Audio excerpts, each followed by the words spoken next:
is this? Ah, that's the Mississippi, the mighty Mississippi. The old miss, the old man.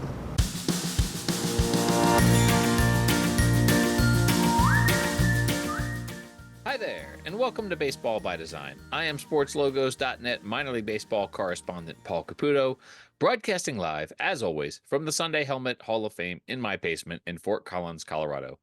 Today we are going to be speaking about the High A Quad Cities River Bandits, who play in Davenport, Iowa. Later on in this episode, I'll be speaking with Professor Ken Carroll from the Kirkwood Community College in Iowa. And, of course, Dan Simon will be here with one of his Studio Simon Stumpers.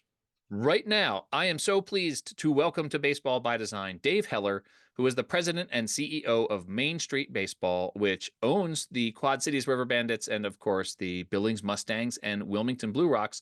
Dave, good morning. How are you doing? Good morning to you, Paul. I am doing great. Thanks so much for hopping on to talk about the Quad Cities River Bandits.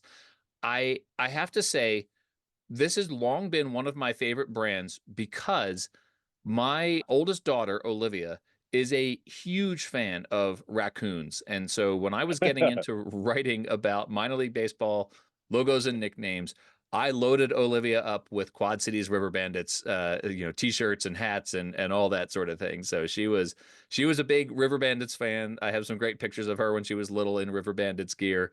So this brand, even though I'm sad to say I've never been to a game, I understand it's a beautiful ballpark there. I've not been to a River Bandits game. The River Bandits brand has been part of my life for some time. So I appreciate that about it.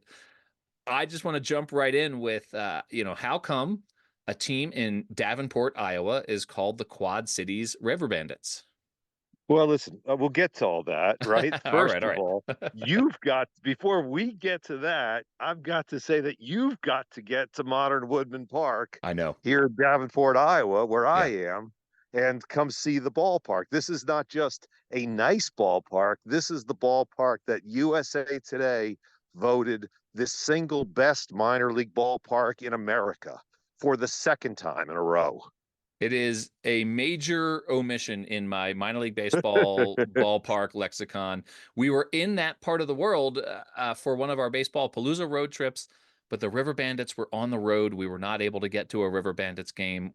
We ended up in Cedar Rapids instead. So I have seen photos, the Ferris wheel, the bridge, the beautiful view of the bridge beyond the outfield wall. It all looks amazing. So you are right to admonish me for not having been to a game there. It's high on my list to get to a River Bandits game. Well, it's small solace to know that you got to see the second best team in Eastern Iowa. But there, like you say, there is a lot to talk about here. You guys have a sort of dastardly looking raccoon as your logo here, and raccoons. There are three affiliated minor league teams that have raccoon themed identities, including the Hudson Valley Renegades and the Rocket City Trash Pandas, and of course you all. But there's a lot more going on than just the raccoon here. There's a whole sort of story behind this. First of all, let's start with the low hanging fruit here. How come Quad Cities instead of Davenport? Because the Quad Cities is the name of the region. We are 5 communities, ironically called the Quad Cities, but we are 5 communities, and they are all immediately adjacent to each other. And that's where we live. Davenport is just one part of that bigger area. If somebody says to you, where are you from? You would say, from the Quad Cities. You wouldn't say, I'm from Bettendorf, Iowa, or Moline, Illinois. You would say, I'm from the Quad Cities. Okay. And the team here, right? We want everybody to know that even though the team is located in Davenport, the team represents the entire region. We don't want people who live in Silvis or Milan or Coal Valley or any of these great communities around the Quad Cities to not feel like they're part of it. Absolutely. And it's interesting too that at one point along the way you changed from the Quad City River Bandits to the Quad Cities River Bandits, that's sort of an interesting distinction as well. Is there significance there? So we didn't do that. Oh, Let me give you the whole story, all right.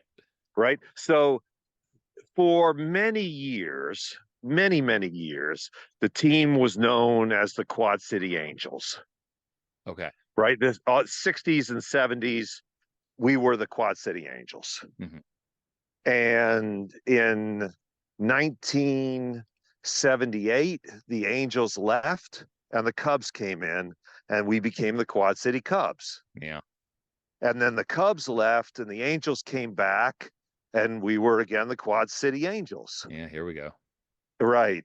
And then 1992 comes and the Angels leave and the Astros come in. And at this point, the owner, a guy named Rick Holtzman, decided, hey, listen, we're done, flip-flopping this based on what the major league teams do. We Right. got to have our own identity. Yep. And he came up, or their organization came up with the name the Quad City River Bandits. And we were the Quad City River Bandits from 92 all the way through 2003. Yeah. And then in 2003, the ballpark was renovated, and my predecessor, Kevin Krause, changed the name from Quad City River Bandits to the Swing of the Quad Cities. Yep. With the And then saxophone logo. with the saxophone logo, exactly. And Yeah. then when I bought the team at the end of the 2007 season, I thought that was such a dopey name that I changed it back. But instead of calling it Quad City River Bandits again, I changed it to Quad Cities, because if you ask somebody, hey, where are you from? Nobody would ever say, I'm from Quad City. Like, no, nobody would say that, right? They would Except say, for I'm me from on the, leg day. yeah, there you go. They would say, I'm from the Quad Cities. Like, I'm proud to tell people I live in the Quad Cities. And so we are the Quad Cities River Bandits. So you reprised the old name of River Bandits, though. That Swing of the Quad Cities. The reason I'm familiar with it is because for some reason there's been a little influx of ice cream helmets with that logo out there in the world. I've seen a couple of people post photos of the Swing of the Quad Cities ice cream helmets. You guys aren't selling those, are you? I know you sell the ice cream helmets with the River Bandits logo, but are you responsible for the throwback Swing of the Quad Cities ice cream helmets that are out there? No, not at all. I don't know Okay. where they're coming from, but you find no sign of the Swing of the Quad Cities anywhere in the Quad Cities today. You're Yeah. hard pressed to find it, and everybody knows that if they have anything that says Swing of the Quad Cities on it, we will upgrade them to a new River Bandits shirt or hat or whatever they got for free. That's awesome. So the River Bandits name has been around since 1992, and then went away in 03, came back in 07 when you bought the team, and you've had this various colored versions of this raccoon logo, and those are changes that were made to accommodate, well, not accommodate, but to match anyway your parent clubs along the way. But in general, this Rascal the Raccoon has been the centerpiece of the brand. Why a raccoon? What does he mean? How is he a river bandit? So I had this idea of doing a raccoon because we thought a raccoon could be mischievous, fun, and fierce all at the same time. And that was really the look we wanted. And I worked with a wonderful designer named Francis Santaquiliani. Yeah. He's just terrific, just does such great work. And he really brought the ideas I wanted. I wanted the raccoon, and I told him I wanted the bridge, because the bridge, we're a community of two states and separated right in between by the Mississippi River. So bridges here are really symbolic of uniting the Quad Cities. So we wanted the bridge in there too. And he did a fabulous job of taking those two ideas and putting them together and giving us our great logo. You and I have actually spoken before. Back in 2014, I wrote an article about this brand for sportslogos.net. And you are quoted in it, which means that you and I spoke directly, because those are the only quotes Okay. I put in these articles. And we talked about that logo that Francis Santaquiliani created. In 2014, it was updated to to more accurately reflect the bridge that is over the right Yes. field wall there. Yes. That was an interesting decision and sort of created, I think, a more dynamic logo too. Did Francis update that for you as well, or was that done in-house? No, Francis did that for us. He did that as well. What Yeah. made you decide to, I mean, changing your logo is not a small thing, right? Like, so to update the whole logo just to make the bridge sort of more accurate there was a pretty big decision. How come that was important to you to update the logo to change how the bridge was portrayed in it? The bridge that is in that logo is the Centennial Bridge, Mhm. and it's the bridge that's right behind our ballpark that you see from if you're sitting on the third base side of the ballpark, you see it crystal clear every night. And it's really an iconic feature of this community and of our ballpark. And so we wanted the logo to really capture how iconic it was. The truth of the matter is when I bought the team in '07, I didn't live here. Like I had never really Hmm. spent any time in the Quad Cities before. Yeah. And I didn't know the community. And so I said, I want a bridge and I want the raccoon. And that's what Francis gave me. But then, I really fell in love with this place and I moved to the Quad Cities. My Hmm. family and I live here. We raise our kids here. And when you're part of the community and you're here all the time, like you understand things better. You Yeah. just do. Right. And so I got to the point of, hey, we need to update this logo because that bridge doesn't reflect the iconic bridge that I look at every night. Hmm. And I wanted to show that truly iconic feature of the Quad Cities and of our ballpark.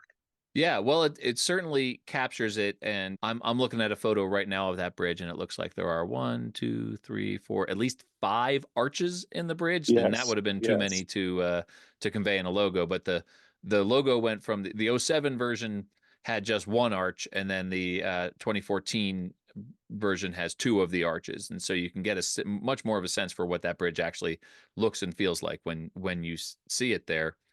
Well, A few, well, and sorry, go remember ahead. too that the bridge itself may have five arches, but you can't see five arches from the ballpark Mm, because the bridge is perpendicular to the ballpark, right, right?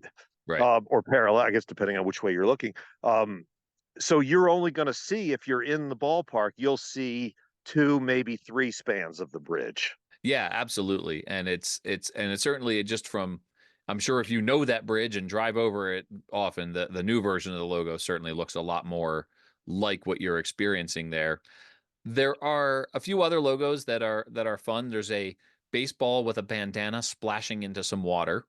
There Yes, is there's a version with Rascal holding a big baseball. I like that the raccoon in this one is that Rascal is sort of the appropriate scale to the baseball. I'm looking at the one where he's in the gondola, presumably on yes, the Ferris wheel, and he's yes. the baseball is sort of the appropriate size for a raccoon, and I think that's it's kind of adorable, right? Like it's this little raccoon with he's wearing his bandana and his sort of mischief, his sort of villain black hat there, and the baseball is about half the size of the raccoon, and I think that's kind of sort of a cute mixture of the adorable raccoon, but also like trying to be menacing at the same time. But just seeing that he's just this little guy is kind of fun. But that logo actually features him in the gondola in the Ferris wheel, so that really highlights how important that Ferris wheel is there. I want to get back to the Ferris wheel in just a second, but then there's another one where you see the paw of a raccoon holding a baseball, and then another one where it's just sort of him holding a bat.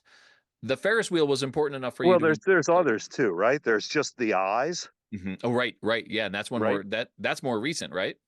Yes, and now even more recently we have one where we show the Quad Cities on the map, Hmm. right? With Iowa and Illinois on the hat and a little star where the Quad Cities is, so people know exactly where we are.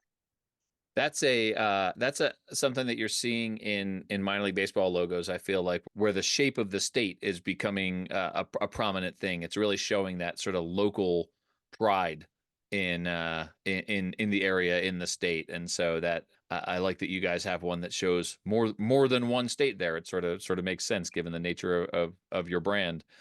Um, Right. And it's look, it's nice because there are still to this day, there's a lot of people in this country who don't know where the Quad Cities are. mhm, mhm. And you look at that hat and you go, okay, now I know where they are.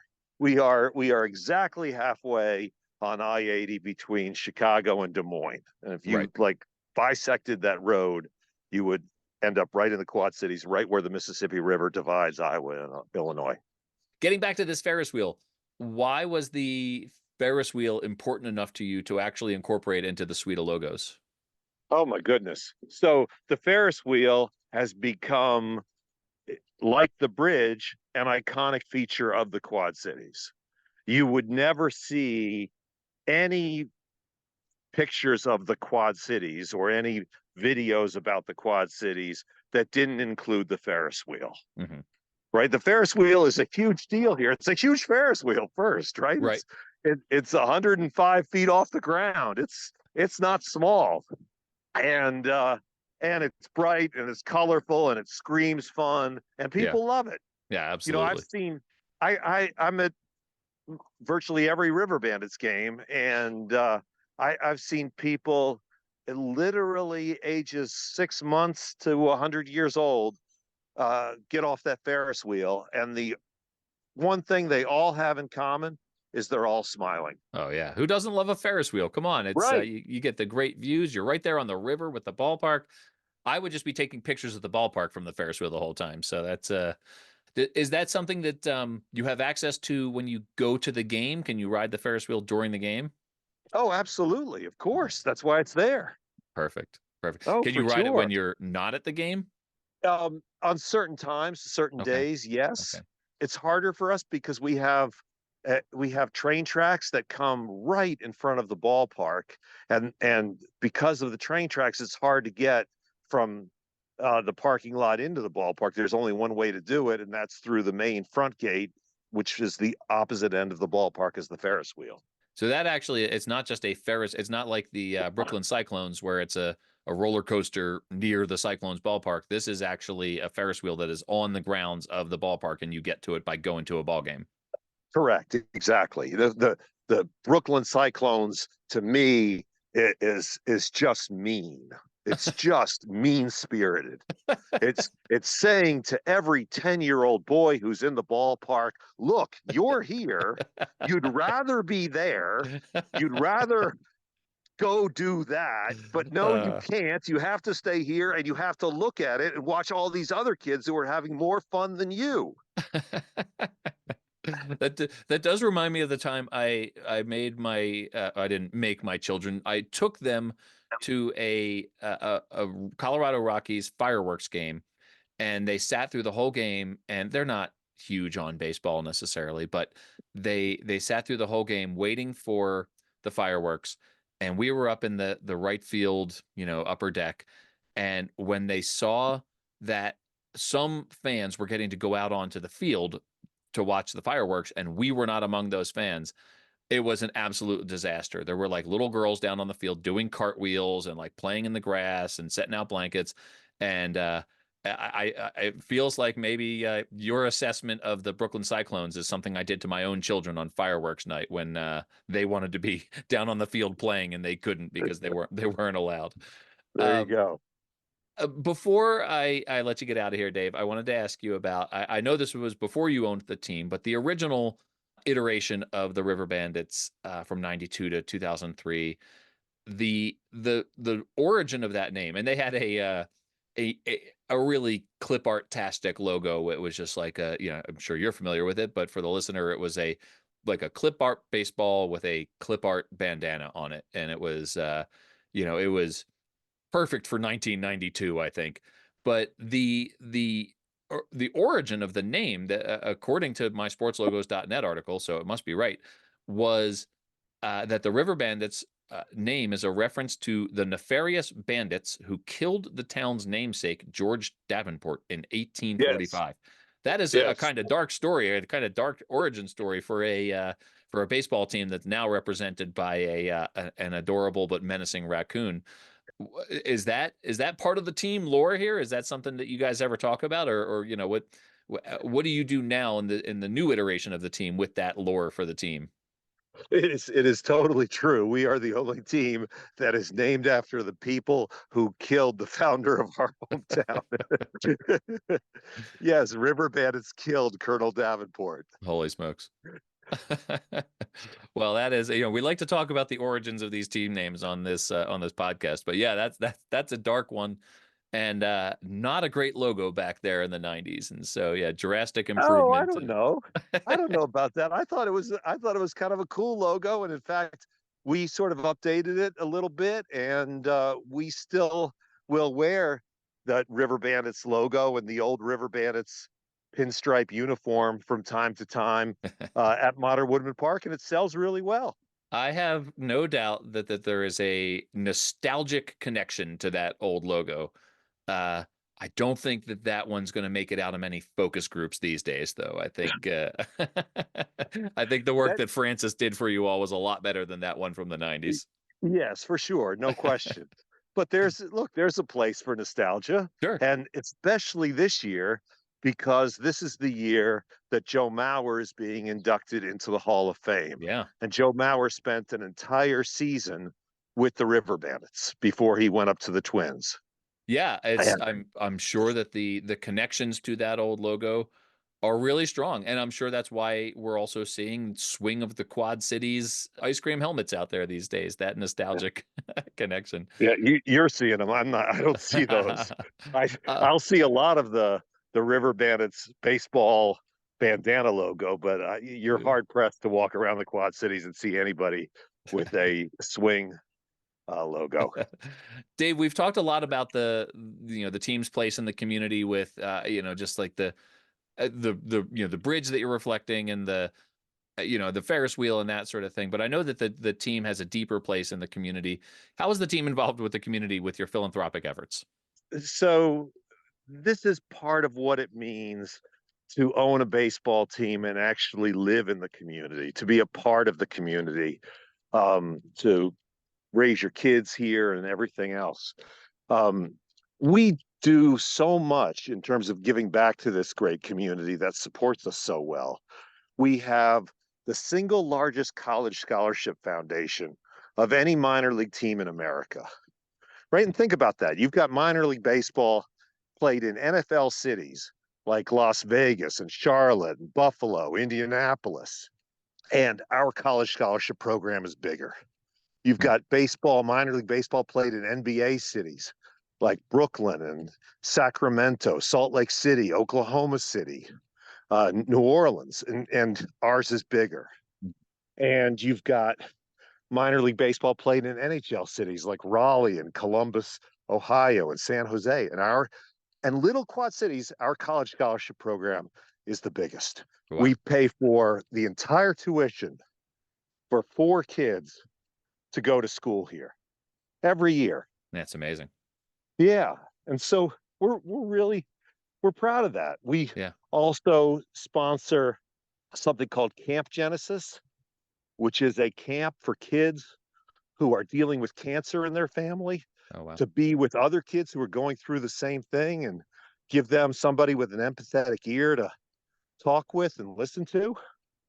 We pay for free flu shots for every single child all across the Quad Cities. And that's a region of 400,000 people. Hmm. Nothing mandatory. You don't have to do it. But if you want to get a flu shot, we'll pay for it for your kid. Wow. We fund a program. We're the largest funder of a program called Family Connects, which sends a nurse home for a week with every newborn baby to an impoverished mother. Wow. So the child can get a healthy start on his life or her life. Hmm. And that 1 week, study after study has shown, can make the difference between graduation and incarceration. Wow. And last, both of my boys were born in the NICU, in the neonatal intensive care unit. And so we are the largest funder of the NICU here in the Quad Cities at Genesis East. And we want to, because we want to make sure that every family in our community has access to the same kind of quality health care that we had when my children needed it. And people know that. Like people know what we do here, and that makes a difference. It really does. I see people coming up to me all the time at the ballpark and say, Dave, thanks for what you do for the community. And that means the world to me. Well, that is super cool. And it's, I know, minor league baseball, one of the reasons I love it is because of how rooted in the community it is. And gosh, it sounds like for all the world, you are taking that to the next level for sure with all of those efforts. So that's, I appreciate you sharing that and letting me ask you that question, because it's, I love when teams go above and beyond their sort of expected role in the community and becoming part of it on a deeper level. So all the more reason now for me to get out to a ball game and go for a Ferris wheel ride and check out the bridge beyond the right field wall and see whatever new ice cream helmets you guys have in store, because it's always something new. Well, it's a lot more than just the Ferris wheel, right? We've got a whole little park within a park in our ball. I did not know that, actually. It's roller coaster. Oh my goodness. we have a drop and twist. We have a frog hopper. We have a ride we call the screwball, which is like a ride the astronauts would train on, where it spins you upside down and sideways and so on. And we have a couple thrill rides. One is what is called in the industry a reverse time, which starts round like a scrambler used to, and then moves up and gets vertical. And another ride, we call it the wind up. It's in the industry, it's known as a dance party. And it's a ride that swings like a pendulum from 7 to 5, 8 to 4, 9 to 3, 10 to 2, 11 to 1, and then holds you up at midnight. And all the time it's swinging, it's also spinning around.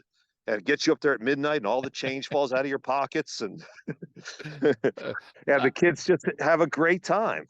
I got to be honest, my stomach is a little flippy just hearing you talk about all of this, but I'm sure my kids would love it. You're not 12 years old either. Exactly. Too funny. Well, I don't think the Baseball Palooza guys are going to be doing all those rides, but we'd get there and enjoy the fact that other people were enjoying all of those things while we maybe kicked it in the bleachers and checked out the scenery a little bit. So listen, to hear the laughter and the giggles that come out of children's mouths when they ride those rides. Yeah. That's the greatest sound in the world. It just is. That's fantastic. Dave, this is a running joke on this podcast because I say it all the time, but I've kept you longer than I meant to, so I apologize for that. I genuinely mean it here this time because I did not mean to take more than a half hour of your time with this. Where can people find you and the team online and on social media? You can find us at riverbandits.com online. Easy. And Facebook, Twitter, X, Instagram, YouTube, Snapchat, Quad Cities River Bandits, QC Fantastic. River Bandits. Dave, thank you so much. This has been a ton of fun, and I am so glad to finally get this to tell the story of this fun logo. And I'm going to find a way to get to a game out there at the ballpark sometime soon. We'll look forward to it. Thanks, Paul. All right, take care. Have a good one.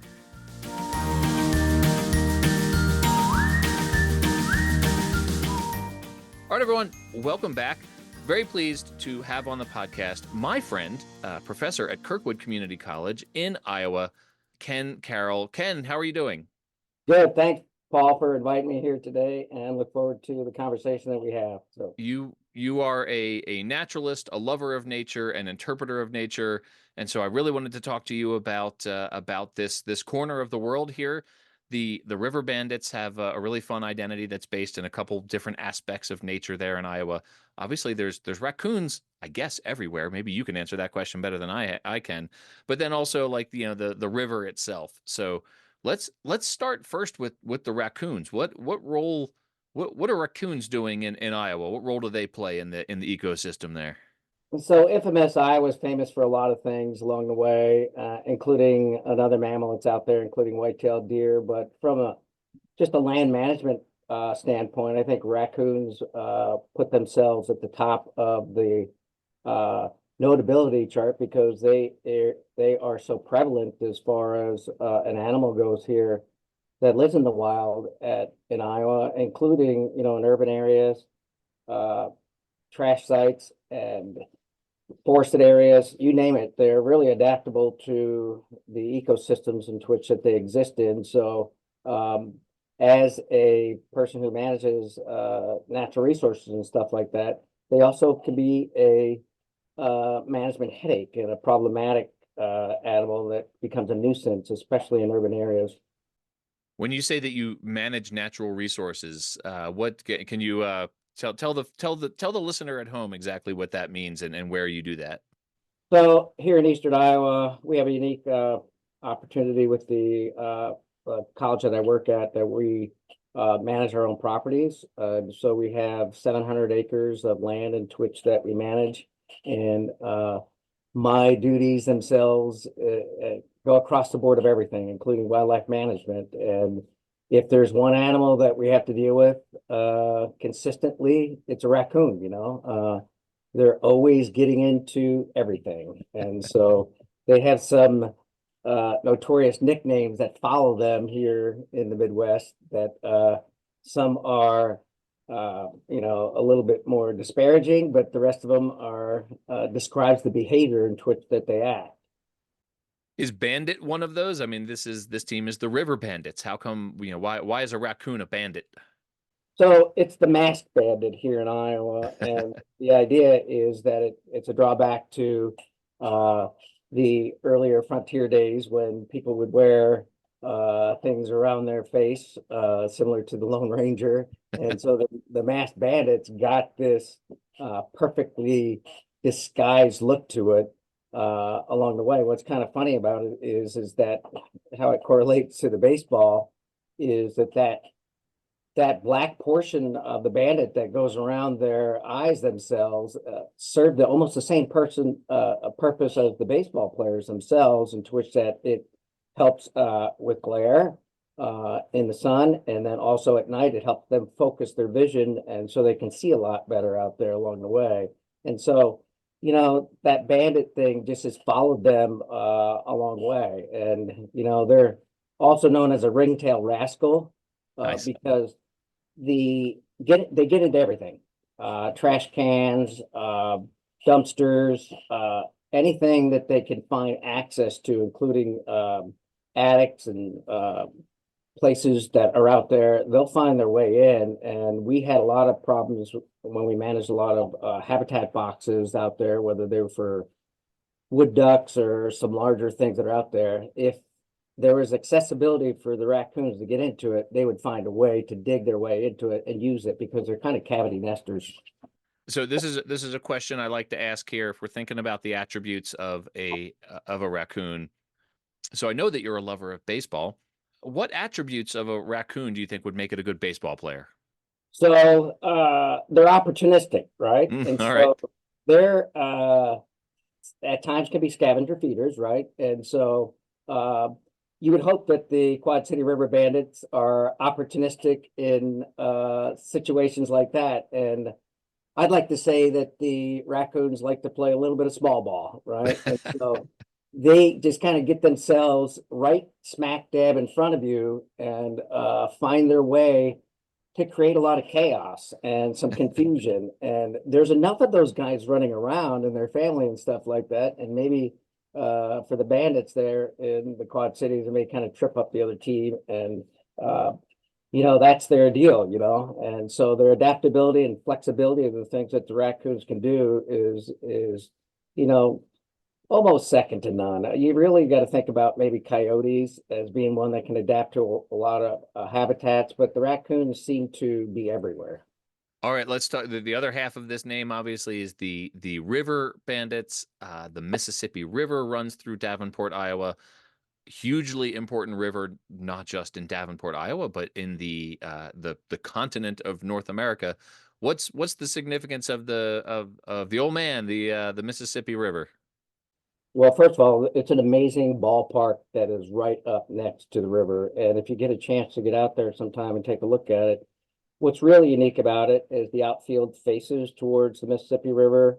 There is a unique feature for community access, including an amusement park that kind of surrounds the entire thing. You can literally be up on a Ferris wheel in the left field area itself and see the game while it's going on along the way for that. But no other river in North America is more infamous than the Mississippi River, right? And so that river has shown its colors over the last, I don't know, 25, 30, 40 years of having this ability to hold a lot of water, and in some cases inundate areas. So in 1993, I remember specifically that we had a lot of rain that summer. I literally was a high school softball coach at the time, and that field in Davenport was inundated and flooded out. And so they had to reconstruct that. So it's the river that is the boss, and it is the ecotourism of the area. So you've got a lot of excursions of river boats that you can do. It's a big draw to the area.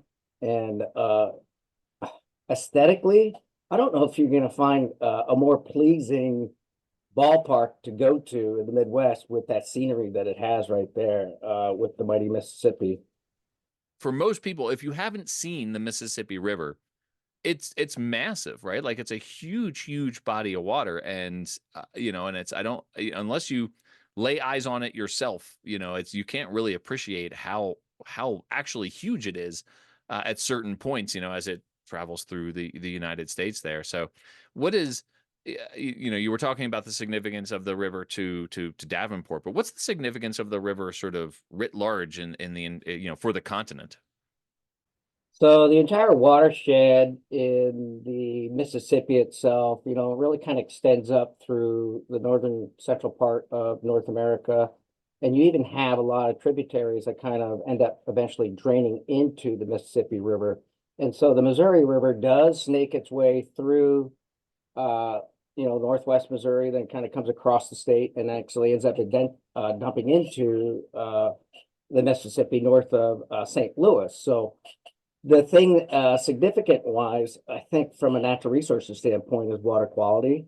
And since we're highly agricultural areas themselves, and we deal with a lot of infiltration of different things, including soil and other things that are not healthy for the water itself, that all ends up somewhere else. And that area in which where it ends up is in the Gulf of Mexico. And we know that there's some significant impact on the environment down there in the Gulf due to nitrates and the things that end up coming down stream from that whole area. So when it rains up north for us, we see the impact within a day or two of the rivers rising around here, and all those rivers on the eastern portion of the state will gravitate towards the Mississippi. On the west side of the state, they go towards the Missouri. And so when that happens, it usually, I think, is an inch of rainfall would account for at least maybe 2 or 3 feet of rise on that as it's going. So we have seen some epic surges in Iowa. It is, again, probably the most important factor as far as water management, land management goes when it comes to deal with that big old river. And it is the mighty Mississippi for a reason. Yeah, absolutely. Ken, I'm going to change pace on you a little bit here. Obviously, there's a lot of great minor league baseball in Iowa. I know that you've been to multiple ballparks there. When you go to the ball game, what is your concession of choice? What do you hit first when you get to the ballpark? You always kind of look for specials yeah. along the way on particular nights, whether they have 2-for-1s and things along the way. But it's always kind of unique to areas, say like if it's the Cedar Rapids Colonels themselves, and then sweet corn season's going on, they're probably going to have some type of thing that pushes that along the way. But one of the unique things about the the park down there in the Quad Cities, one of the things that's famous for the Davenport area is the history of development of chiropractic, right? And so they literally have a chiropractor office inside the mezzanine at the ballpark out there. I walked by one day, I was like, why do we have a chiropractor at a ball diamond? So it was kind of just a unique feature, Yeah. but you can't beat brats or dogs or a quick frosty beverage, stuff like that, and then some popcorn and peanuts, and they get into the nation's favorable pastime of baseball. So Fantastic. I agree with that. A brat and a beer and like a quick adjustment of your spine. All of that sounds like a great way yeah, to spend an inning at a ballpark there. yeah. Well, Ken, this has been so much fun. I mean, we've gotten a chance to talk baseball before, but never in this sort of concentrated and specific way here. So I appreciate you coming on and telling us about the ecology and the natural resources in Iowa. And hey, I look forward to seeing you on the next work road trip that we have here. Yeah, I should have one closing comments about raccoons in general Oh and the yeah. themselves is that, a lot of people think they're cute and furry little pettable animals themselves, Yeah. but in actuality, even if you find an orphan animal and you think you can keep it as a pet itself, it really doesn't make a good pet. It essentially will end up showing that it's wild and not treat you very well, or the entire area in which that you're going to try to manage it. So we hear that all the time. In a lot of states around this area, it's not legal to have a wild animal as a pet anyway. So Iowa's not any different than that, unless you have some type of scientific collector's permit, educational permit along the way. But I promise you, there's a lot of people that have raccoons this summer in their houses and think that they're going to have a nice little pet for years to come, and it's not going to happen. So. You know, it's such good advice regarding wild animals anyway. I mean, just let wild animals be wild animals. Right. The one that gets me is how people think that moose are really adorable, out west here, and you see it like, oh, like let me get a selfie with this moose here, and then Right. you end up with two broken legs and a broken arm because you thought the moose was cute. So, great note to end on, Ken. Thank you so much, and hey, we'll see you down the road. All right. Thank you.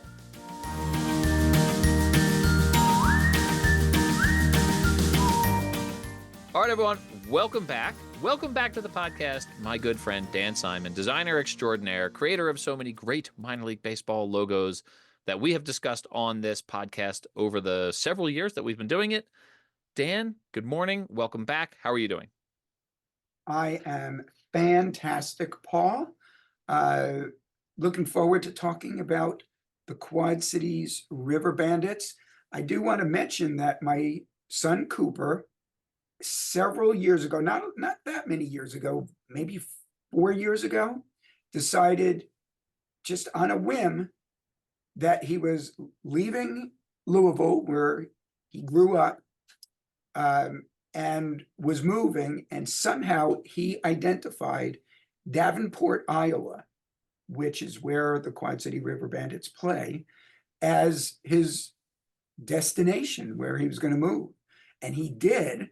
And I was really looking forward to visiting him there and going to modern Woodman Park to see the Quad City River Bandits playing. But I mentioned he moved there kind of on a whim. Well, on a whim, he decided he didn't want to live there anymore after 3 months, and I had not yet gotten to visit him.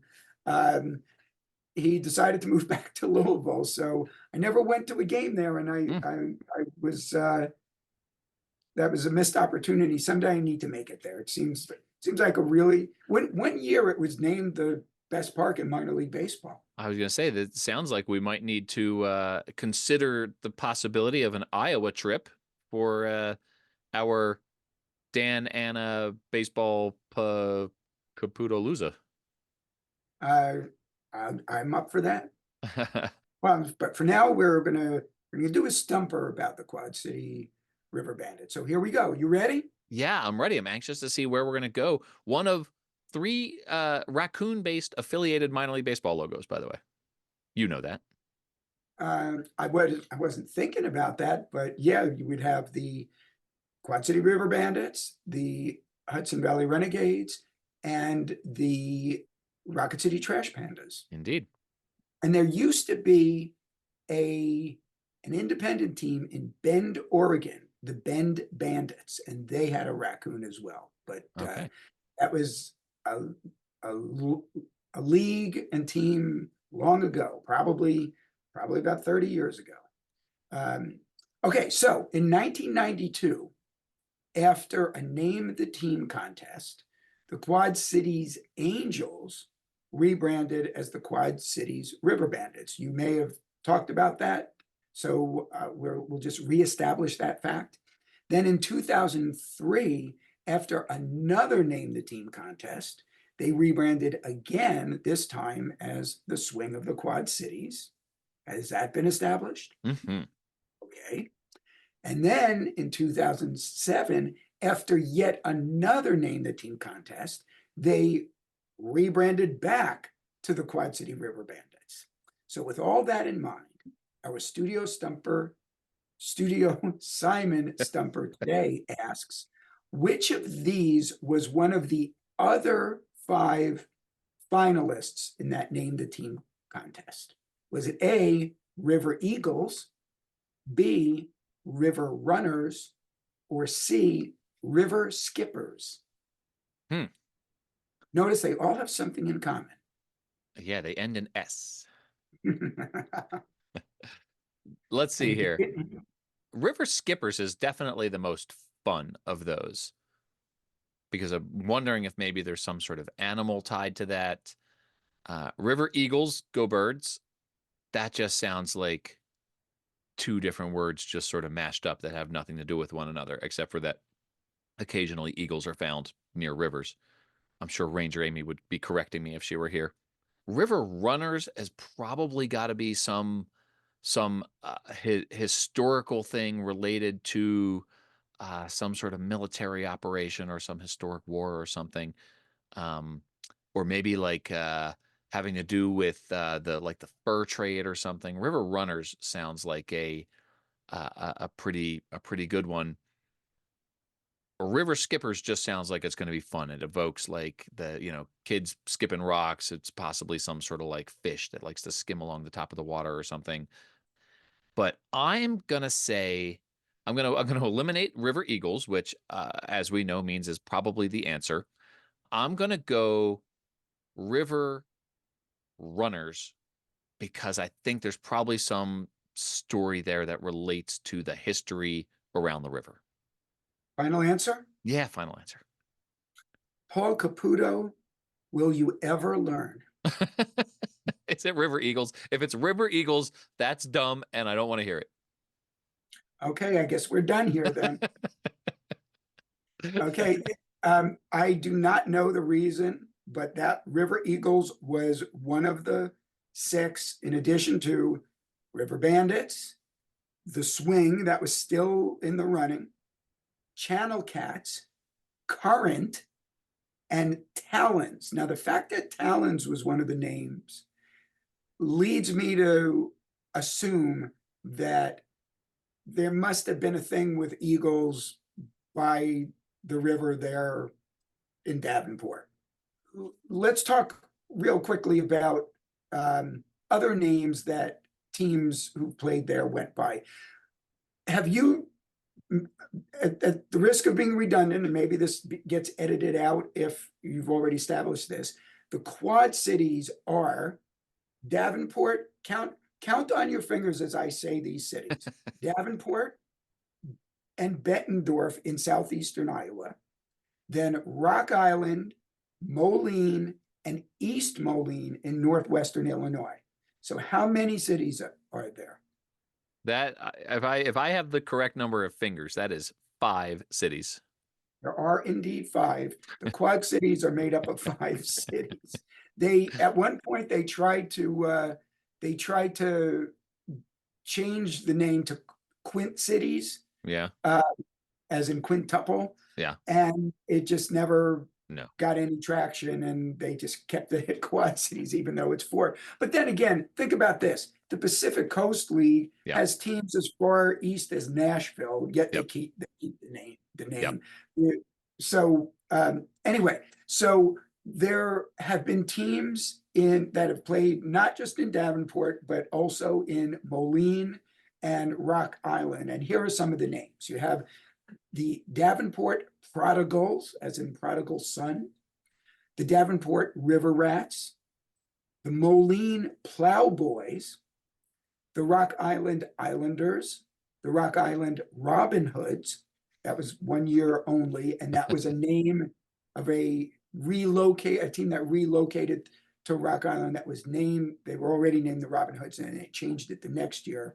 The Rock Island Rocks and the Quad Cities Quads. So Okay. there's some name history of baseball in the 5-city Quad Cities. Dan, as you know, I have a strict prohibition on Googling during Studio Simon Stumpers. I would never. However, post Stumper, this was an instance where I needed to Google the term River Eagle. And Googling the term River Eagle just turns up absolutely nothing. There's River Eagle, as I suspected, is not a thing.